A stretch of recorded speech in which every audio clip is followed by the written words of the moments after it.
आप देख रहे हैं यूथ एजेंडा लाइव। आज आपके साथ हैं राष्ट्रीय स्तर के सीपीआई नेता के साथ साथ बैकटपुर पंचायत के मुखिया कुमार बिंदेश्वर जी।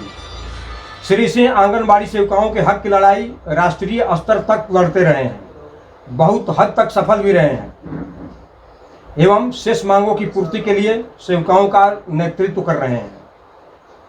इस चैनल के माध्यम से जनता जानना चाहेगी कि सेविकाओं की मुख्य मांगे क्या है। सबसे पहले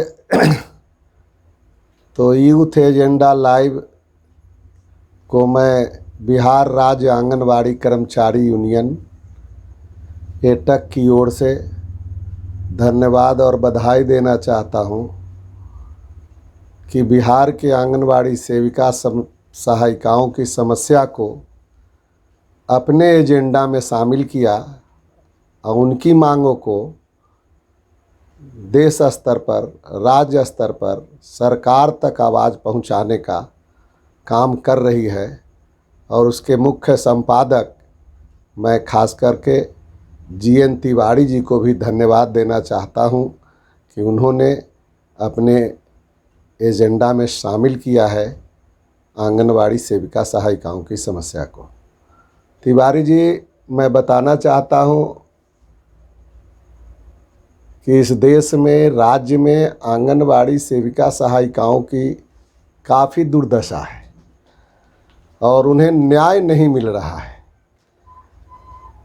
आपको यह कहना चाहते हैं, इस चैनल के माध्यम से हम सरकार तक बात पहुंचाना चाहते हैं कि राज्य में जो आंगनबाड़ी सेविका सहायिकाएं हैं, ये मैट्रिक से लेकर करके आईए, BA, MA, PhD degree, diploma तक की शिक्षा प्राप्त है।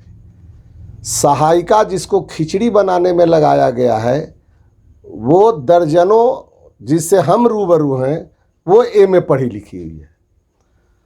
जिन्हें प्रोफेसर होना चाहिए था, जिन्हें शिक्षिका होना चाहिए था, आज जो है आंगनबाड़ी सेविका और सहायिका के रूप में वो काम कर रही है और उन्हें भी उचित मानदेय नहीं मिलता है। उचित मानदेय का मतलब यह है कि वो चूँकि सरकारी कर्मचारी से अधिक काम करती है, उन्हें तो सरकारी कर्मचारी का दर्जा दिया जाना चाहिए। लेकिन दुर्भाग्य की बात है, ये बात सरकार के पल्ले नहीं पड़ रही है, चाहे राज्य सरकार हो या केंद्र सरकार हो। ये दोनों सरकार के द्वारा जो है आंगनबाड़ी सेविका सहायिकाएं उपेक्षा की शिकार हैं। और इसलिए हम बिहार राज्य आंगनबाड़ी कर्मचारी यूनियन से लगातार 25-30 साल से संघर्ष कर रहे हैं। अभी और जो हमारे सहयोगी गुट हैं, उन लोगों को मिलाकर करके बिहार राज्य आंगनबाड़ी संयुक्त संघर्ष समिति का निर्माण किया और अभी ये तीनों गुट एक जगह हो करके आंगनबाड़ी सेविका सहायिकाओं की लड़ाई लड़ रहे हैं। पिछले दिनों हम लड़ाई लड़े थे, बिहार सरकार से समझौता हुआ था कि 25% जो एडिशनल ऑनरेरियम है उसको 50% किया जाएगा। लेकिन वार्ता मंत्री स्तर से हुई, कृष्णनंदन वर्मा शामिल थे, उन्हीं से वार्ता हुई। उसमें अतुल प्रसाद जी जो प्रधान सचिव विभाग के और निदेशक भी मौजूद थे। हम लोग के तरफ से भी हमारे गीता जी जो CFTI यूनियन से हैं, हमारे यूसुफ भाई जो C2 से हैं और हम एटक से, तीनों ग्रुप के द्वारा सरकार और यूनियन के बीच से सहमति हुई। लेकिन सहमति के बाद भी सरकार ने इस मांग को पूरा नहीं किया और निदेशक स्तर पर भी जिन मांगों पर सहमति बनी थी उसका भी चिट्ठी नहीं निकला। तो हम लोग पूरे बिहार की सेविका सहायिका ठगा हुआ महसूस किया। ये महसूस किया कि हमारे साथ सरकार ने धोखा दिया, वादा कर के भी हमको नहीं दिया और फिर हमको 2-3 साल इंतज़ार करना पड़ा। ये 17 में लड़ाई हुई थी। आज इलेक्शन का माहौल है, हम लोग जनवरी से प्रयास कर रहे हैं। अब लगता है कि प्रकृति भी हम लोगों को आंगनबाड़ी सेविका सहायिका को साथ नहीं देती। जैसे हम लोग जनवरी में बैठक किया, फरवरी में उसको कार्य रूप दिया अपने रणनीति को, और 20 मार्च को घोषणा किया था कि राज्यव्यापी जो है मुख्यमंत्री जी के समक्ष गर्दनी बाग में एक विशाल महाधरना दे करके और आंगनबाड़ी सेविका सहायिकाओं का मांग को रखा जाएगा। दुर्भाग्य कहिए, मैं पहले ही कहा कि सेविका सहायिका को लगता है नियति को भी मंजूर नहीं है। अभी हाल नहीं और अभी जो है उसके बाद उसी समय कोरोना आ गया और कार्यक्रम को स्थगित करना पड़ा। हाल ही में आपके नेतृत्व के माध्यम से हड़ताल की धमकी दी गई थी, और इस बिंदु पर संभवतः शायद कुछ बात वार्ता भी हुई है क्या? अगर कुछ वार्ता हुई है तो उस विषय में। हाँ, तो बिहार राज्य आंगनवाड़ी संयुक्त संघर्ष समिति ने पिछले दिनों 21 जुलाई को बैठक किया था, और उस बैठक में यह तय किया गया कि अभी तक सरकार के तरफ से हमारी मांगों पर कोई पहलकदमी नहीं किया गया। चूँकि लॉकडाउन से पहले 20 मार्च को ही हमारा प्रस्तावित आंदोलन था राज्यव्यापी मुख्यमंत्री जी के समक्ष, लॉकडाउन के कारण उसको हमको कैंसिल करना पड़ा। अंततोगत्वा अब समय नज़दीक आ रहा है, लॉकडाउन पर लॉकडाउन बढ़ते जा रहा है। अब तो वर्चुअल मीटिंग सरकार कर रही है, राज्य की हो या केंद्र की हो, तो हम लोगों के लिए तो रोड पर उतरना भी मजबूरी हो गया। कैसे उतर सकते हैं? सोशल डिस्टेंसिंग का उल्लंघन है, जो कानून बना है उसका उल्लंघन होगा। तो अंततोगत्वा हम लोगों ने विचार किया कि अब एकमात्र जो है हम लोगों के पास एक ही उपाय है कि हम अनिश्चितकालीन हड़ताल में जाएं। उस हड़ताल का नोटिस हमने निदेशक महोदय को दिया।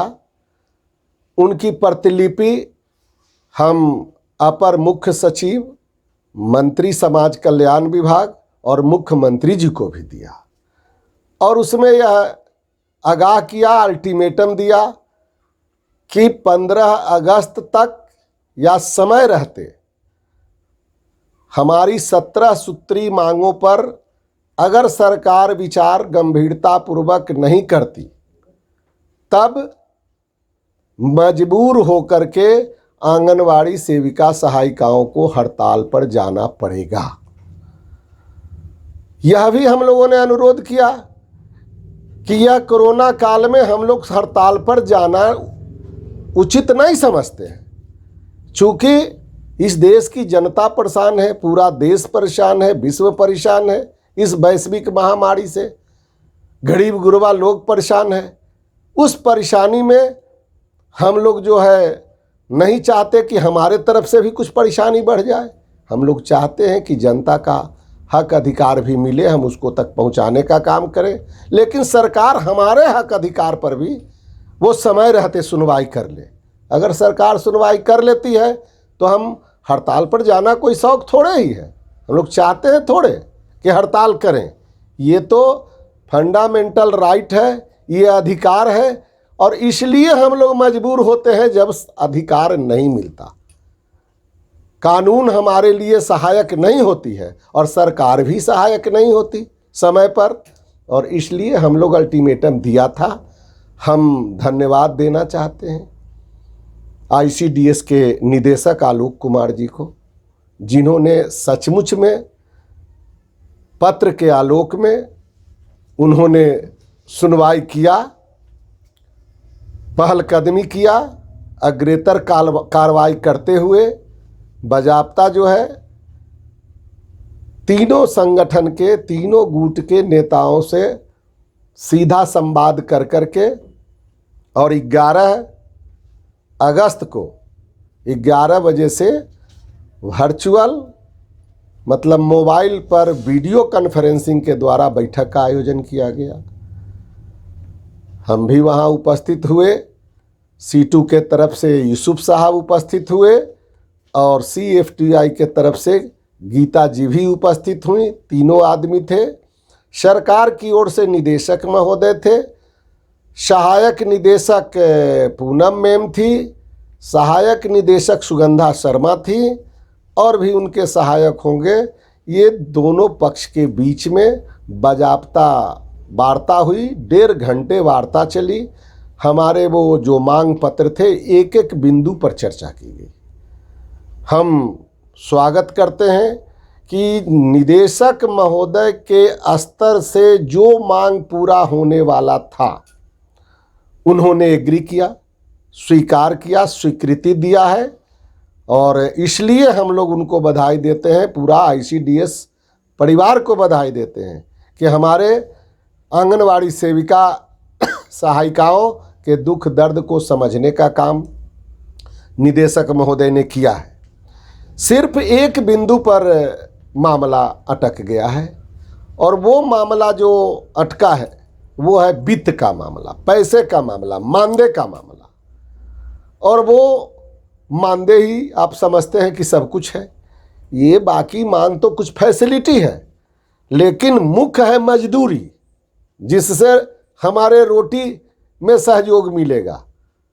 हम जो दाल रोटी का प्रबंध चाहते हैं, जो मजदूरी चाहते हैं, जो वेतन चाहते हैं, जो मेहनताना चाहते हैं, जो पारिश्रमिक चाहते हैं, इसमें सहयोग होगा। उसी में उन्होंने कहा, हालांकि हम समझते हैं कि निदेशक महोदय इस मांग को ओके कर नहीं सकते थे, तो उनसे हम लोगों ने आग्रह किया प्रतिनिधिमंडल के तरफ से कि आपसे आग्रह है कि हमारी बातों को सरकार तक, आप अपने उच्चाधिकारी तक और सरकार तक हमारी बात को पहुंचाने का कृपा करें। बाकी मांगों पर जो आपने स्वीकार किया। निदेशक महोदय से किन किन बिंदुओं पर बातें हुई और किन किन बिंदुओं पर सहमति? जी तिवारी जी, जो निदेशक महोदय से बात हुई उसमें सबसे पहली बात तो यह है कि हमारा कई लंबित मांग है और उस मांग पर भी सहमति बनी कि 16 मई 2017 में जो 54 दिन के हड़ताल के उपरांत 7 मांगों पर सहमति बनी थी, जिसमें 3 मांग का चिट्ठी निकल गया था, बाकी 4 मांग लंबित रह गया। उन मांगों पर भी चर्चा हुई और उसमें उन्होंने सहमति व्यक्त किया कि जो आपका जायज़ मांग है उस मांगों को हम पूरा करेंगे। उसमें सबसे प्रमुख मांग है कि अभी तक आंगनबाड़ी सेविका या सहायिका को है वॉलंटियर, प्रोफेसर चुनाव लड़ सकते हैं, आंगनबाड़ी चुनाव नहीं लड़ सकती है। ये ऐसा फेनोमेना बना हुआ है। तो हम लोग का डिमांड था कि जब तक सरकारी कर्मचारी का दर्जा नहीं मिलता तब तक आप चुनाव लड़ने पर रोक जो लगाए हुए हैं इस पर रोक हटाया जाए। चुनाव लड़ेगी, अगर ये चुनाव जीत जाती हैं तो ऑटोमेटिक जो है वो पद खाली हो जाएगा, ये वहाँ से हट जाएंगी और फिर अपना उस जगह पर आप भर्ती करेंगे। तो इस पर सहमति बन गई थी और इस बार उन्होंने कहा कि नहीं, उस आशय का चिट्ठी निकल जाएगा। तो ये एक बहुत बड़ी बात हो गई, जो विगत 15 साल से ये रुका हुआ था मामला और सेविका सहायिका चुनाव नहीं लड़ पाती थी। तो एक बहुत बड़ी जीत हुई है, सेविकाओं की आज़ादी मिली है। हम कहेंगे कि उनके पैर में या हाथ में जो जंजीर लगा हुआ था, अगर यह मांग पूरा हो जाता है, चिट्ठी निकल जाती है, तो समझिए सेविका को आज़ादी मिल गई चुनाव में। जिन जिन मांगों पर सहमति बनी, मैं उसको मूल बिंदुओं को बता दिया जाए। जी, तो हम बोल रहे थे तिवारी जी कि जो बिंदु पर सहमति बनी उसमें एक बिंदु तो हमारा पिछला ही था और उनमें जो मांग है उस पर भी सहमति बन गई।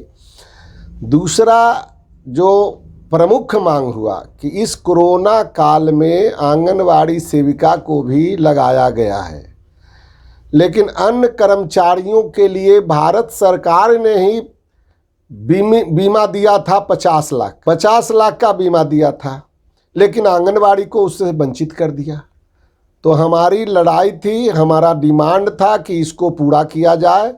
और हम निदेशक महोदय को धन्यवाद देते हैं कि उन्होंने कह दिया कि पत्र पहले ही लिखा था, ICDS के तरफ से स्वास्थ्य विभाग को पत्र गया था और उस प्रस्ताव पर स्वास्थ्य विभाग की मुहर लग गई। उन्होंने कहा है कि उस आशय का भी पत्र मिल जाएगा। यानी अब कोरोना से जिन सेविका सहायिकाओं की मृत्यु होगी उसमें 50 लाख का बीमा उनको दे होगा, इसलिए यह पूरा हो गया है। एक सामान्य बीमा का भी डिमांड पूरा हुआ है। अभी हम पत्र नहीं देखे हैं, कुछ लोग उसको बोलते हैं 2.5 लाख। अभी तक बीमा अलग से नहीं मिलता था आंगनवाड़ी सेविका को, सहायिका को, लेकिन इस बार जो है वो बीमा का भी उन्होंने स्वीकृति दे दिया कि आपको बीमा भी मिलेगा और उसका भी पत्र जारी किया जाएगा। जो सामान्य बीमा है, जनरल इंश्योरेंस है, उस पर मिलेगा। उसके बाद एक और जो बहुमूल्य मांग मिला वो सुपरवाइजर की बहाली में पिछले दिनों हम समझते हैं कुछ पदाधिकारियों का कुत्सित साजिश था, जिसके तहत अवैधानिक ढंग से एज का एक लिमिटेशन लगा दिया गया। माने अजीब बात है, प्रमोशन सीनियर लोगों को मिलता है और यहाँ एज का लिमिटेशन लगा दिया कि सीनियर को नहीं मिलेगा, जूनियर को मिलेगा। 60 साल वाला को नहीं मिलेगा, 55 वाला को नहीं मिलेगा, 50 वाला को नहीं मिलेगा, 45 वाला तक मिलेगा, 45 से ऊपर नहीं मिलेगा। हम लोग लड़ाई लड़ रहे थे इसके खिलाफ कि ये जो है न्यायोचित नहीं है कदम सरकार का।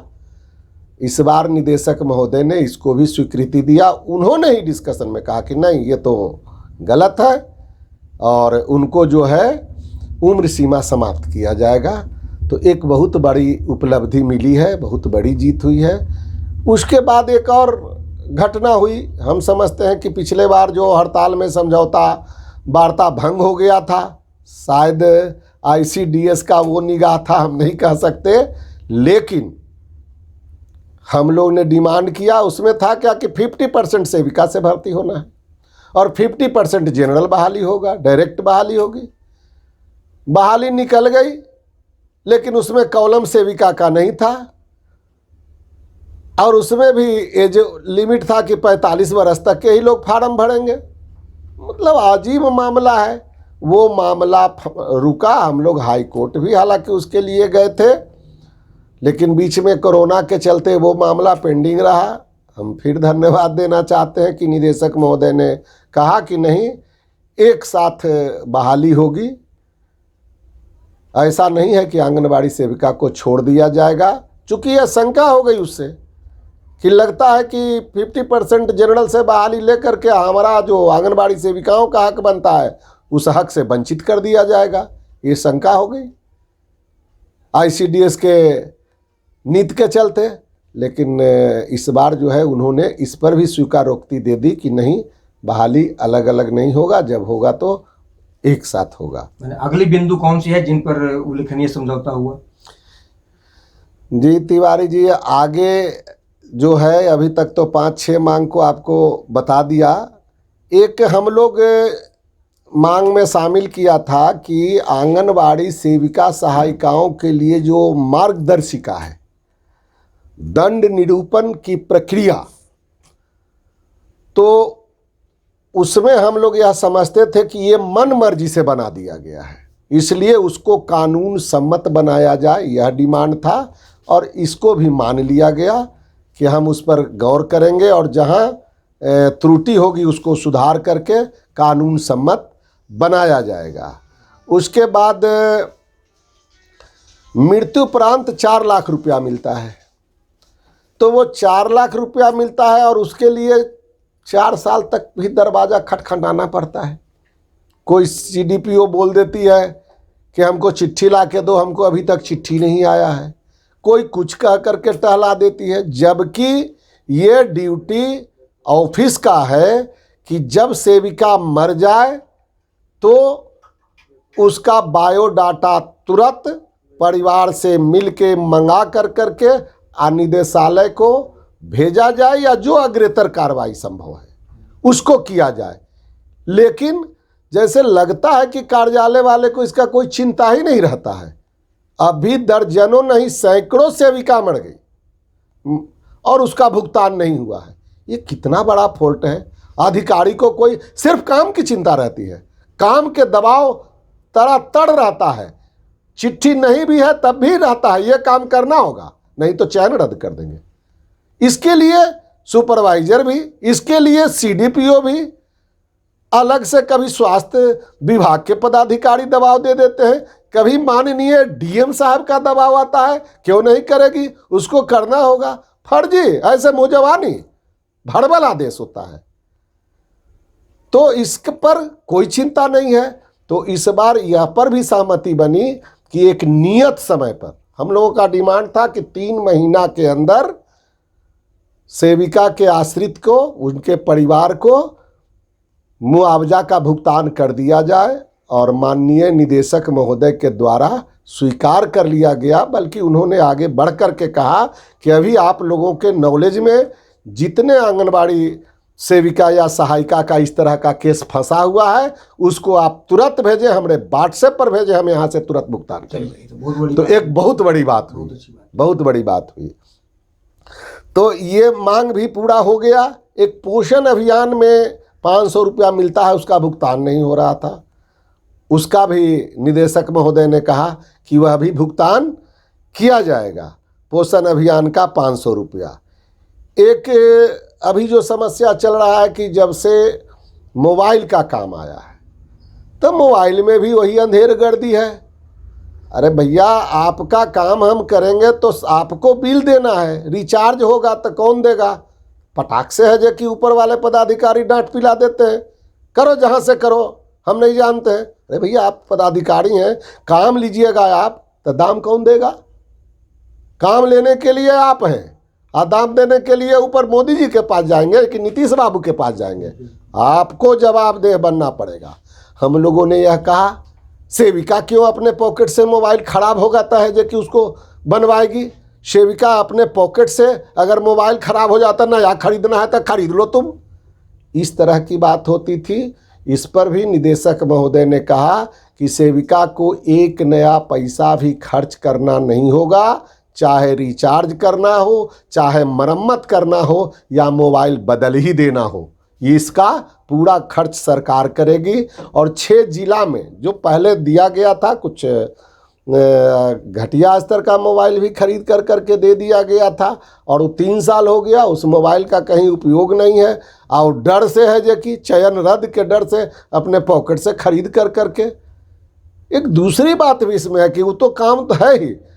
आप जानते हैं कि अच्छे अच्छे पढ़े लिखे लोग पुराने जो हैं, हम लोग बहुत सारा फंक्शन नहीं जानते हैं मोबाइल का, अच्छे अच्छे लोग नहीं जानते हैं। ये जो शुरुआती दौर में जो बूढ़ी हो चली है 62 बरस की, उससे मोबाइल से काम कराना बड़ा हमको आश्चर्य लगता है कि उच्चाधिकारी कुछ समझते नहीं है, आंख मूंद के आदेश कर देते हैं कि जैसे करना हो। हमने मांग किया कि नहीं, एक तो वैसे लोगों को बकसिए, उनको बेटा से काम कराना पड़ता है, बेटी से काम कराना पड़ता है। तो आप एगो के तो मजदूरी देते नहीं है, एगो के मानदेय नहीं देते हैं, अब बाले बच्चे से खटवा रहे हैं। वाह रे वाह। तो इस पर भी बात हुई कि काम जो है सही तरीके से किया जाएगा, उसका ट्रेनिंग दिया जाएगा। जो उपलब्ध सेविका हैं उनको ट्रेनिंग भी देना है, और उस हिसाब से काम करना है, और मोबाइल पर किसी तरह का कोई पैसा अलग से खर्च नहीं करना है। एक चीज़ और जो महत्वपूर्ण हुआ कि बिना आदेश के जो काम लिया जाता था, तो उन्होंने इस बात को भी स्वीकार किया। हमारा डिमांड था कि जो भी किसी अदर विभाग से, अरे ICDS के 6 काम के लिए तो हम तैयार ही हैं, जो उसके डायरेक्शन में है वो काम करना है, वो ICDS का है, उसके लिए हम अलग से एक पैसा नहीं मांगते हैं। जो भी आप मानदेय देते हैं, हाँ मानदेय में बढ़ोतरी मांगते हैं, लेकिन अलग से नहीं मांगते। लेकिन यह तय है पहले से कि अलग से जो काम सेविका करेगी ICDS का काम छोड़ कर करके, चाहे वो शिक्षा विभाग का काम हो, चाहे स्वास्थ्य विभाग का काम हो, उसके लिए उसको पारिश्रमिक का भुगतान किया जाएगा। लेकिन यहाँ तो ऑर्डर नहीं जाता था, पारिश्रमिक का भुगतान क्या होगा। एक बैग ऑर्डर आता है कि 1 हफ्ता के अंदर में इस सर्वे करके रिपोर्ट करना है, एक बैग ऑर्डर आता है कि 3 दिन के अंदर में आपको रिपोर्ट करना है। अब बोलिए, कोई भुगतान नहीं, कोई भुगतान नहीं। इलेक्शन तक के ड्यूटी लगाया जाता है कि भुड़का उघाड़ के चिन्हेगा कौन, तो सेविका चिन्हेगी। तो इलेक्शन में तो भुगतान होता होगा, नहीं मिलता है, नहीं मिलता है। सरकार आज तक दिखला दे हमको कि हाँ कब इलेक्शन का पैसा आंगनबाड़ी को दिए, लेकिन ड्यूटी का हम दिखला देंगे कि हमारी सेविका कर रही है। नहीं, हकमारी होता है ना, हकमारी होता है, बनता होगा बिल। बिल्कुल बिल्कुल। अब हम किसको कहें, बिल बनता होगा निश्चित, लेकिन बिल तो एगो सिंघाड़ा रसगुल्ला के बनता है, नहीं थोड़ा बनता है। लेकिन हमारी सेविका टुकुर टुकुर देखते रह जाती है, इनको नहीं मिलता है। तो इस बार निदेशक महोदय ने स्वीकृति दिया है, आश्वासन दिया है कि हम निदेशालय से पत्र निर्गत करेंगे कि जो काम सेविका से लिया जाएगा वो अदर विभाग का भी पत्र लिखा जाएगा। पत्र रहेगा तब ना, आदेश पत्र रहेगा तब ना कल होकर के हम मांग भी कर सकते हैं। आप मुँह जबानी काम करा रहे हैं तो हम उसके लिए जवाबदेह भी नहीं है कि आपको कैसे हम पकड़ें। मेरे पास कोई न प्रूफ है न प्रमाण है। इस तरह से होता है। तो कुछ दिन तक चिल्लाए देना होगा, उसके बाद सुभान अल्लाह खिस्सा खत्म है। फिर ये पदाधिकारी आए, वो पदाधिकारी कोई कुछ आश्वासन दिए, अच्छा ठीक है दे रहे हैं, बढ़ा रहे हैं, मामला गोल हो जाता है। तो उस पर भी निदेशक महोदय ने सहमति दिया कि नहीं, इस बार निदेशालय से ही पत्र जारी होगा। पहले उन्होंने डिस्कशन में कहा था कि जिला स्तर पर देख लीजिए, लेकिन कहा कि नहीं, वो औकात आंगनवाड़ी सेविका सहायिका को नहीं है कि माननीय डीएम साहब के सामने अच्छे अच्छे लोग खड़े नहीं होता है। सेविका सहायिका को क्या वजूद है, क्या औकात है जो डीएम साहब के सामने खड़ा हो जाएगी और कहेगी कि हमारा अधिकार क्यों नहीं दीजिएगा। तो इसलिए ये रिक्वेस्ट किया और निदेशक महोदय ने स्वीकार किया है कि उस आशय का भी पत्र दिया जाएगा। ये पॉजिटिव बात हुई, ये बहुत पॉजिटिव बात हुई। तो ये है। उसी तरह से जो है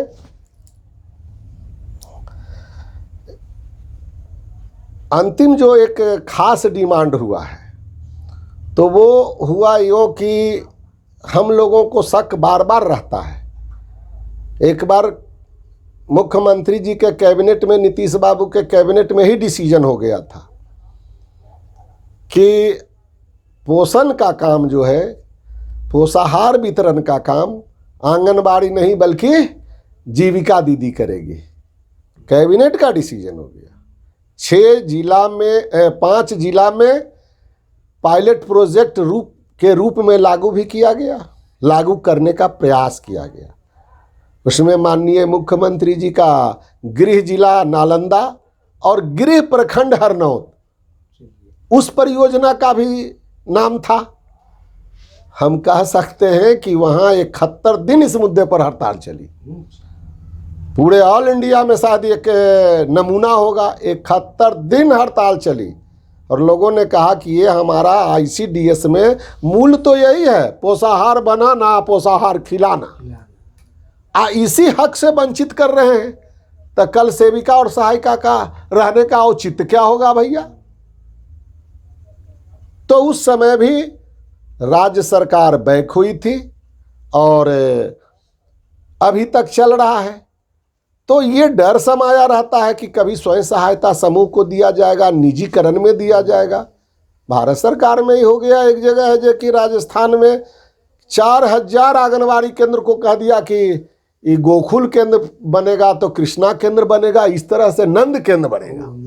और इस तरह का नाम ला कर करके मतलब है कि ये डर आंगनवाड़ी सेविका सहायिकाओं में बना रहता है कि ICDS का जो मूल ढांचा है, जिसमें आंगनवाड़ी सेविका सहायिका काम कर रही है एक वर्कर के रूप में, स्कीम वर्कर के रूप में, अपने मजदूरी का लड़ाई लड़ रही है, पूरा जीवन समाप्त कर दिया। कितनों के बुढ़ारी आ गया, कितने की मौत हो गई और उसको कुछ लाभ आज तक नहीं मिला।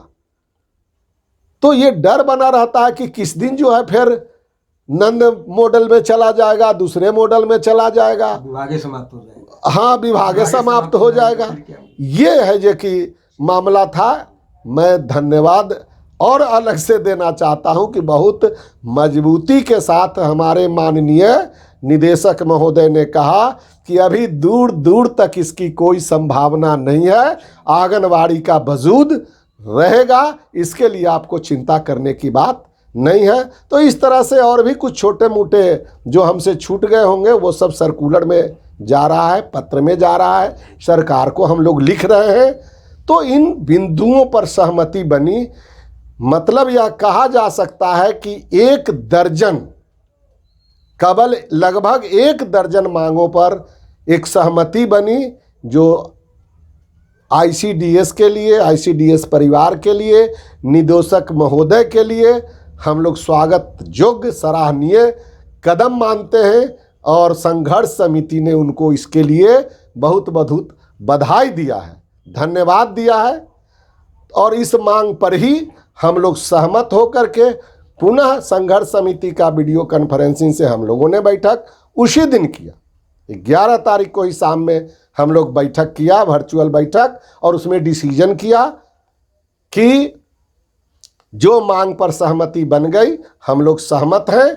और निदेशक महोदय का सम्मान करते हुए ये हड़ताल को हम तत्काल स्थगित करते हैं। 2 सप्ताह का हम समय देते हैं, और वो देते हैं इसके लिए नहीं, इस पर अब कोई जीत और लड़ाई नहीं है, वो तो मिल गया। वित्तीय मांग होगी, वित्तीय मांग सिर्फ अटका, जिस वित्तीय मांग है अभी तत्काल कि पिछला बार ही, हम नया कुछ नहीं मांग रहे। हम भी समझते हैं कि हमारा देश, हमारा राज्य संकट में है, हमारी सरकार संकट में है, और उस संकट में हम लोग खड़ा उतरे हैं। 3.25 करोड़ रुपया, 3.25 करोड़ रुपया मतलब 1 दिन का मानदेय पूरे बिहार की आंगनवाड़ी सेविका सहायिकाओं ने इस कोरोना के जंग में उस फंड में, तो स्वागत योग्य कदम है, उस फंड में हम लोगों ने योगदान दिया, जो राशि लगभग 3.25 करोड़ की राशि होती है। तो हम सरकार के साथ हैं उस कदम में, उसमें कहीं कोई दिक्कत नहीं है। हम सरकार से अनुरोध, अनुनय विनय विनती करते हैं माननीय नीतीश बाबू से कि पिछली बार जो समझौता हुआ था, नया मत कुछ दीजिए हमको, लेकिन पिछली बार जो समझौता हुआ था 50% का, आप 1000 2000 जो दे सकते हैं आप अपने मुंह से मानदेय राशि बढ़ा दीजिए। चूंकि आज के डेट में भी 5650 रुपया तिवारी जी मात्र मिलता है, मात्र 5650 रुपया, जो एक मनरेगा के मजदूर है या खेत में काम करने वाला मजदूर है, पटना रोड पर फुटपाथ पर जो मजदूर कमाता है, ईंटा ढोने वाला, बालू ढोने वाला, रेजा मिस्त्री में काम करने वाला, वो भी 1000-2000 रुपया कमा करके जाता है।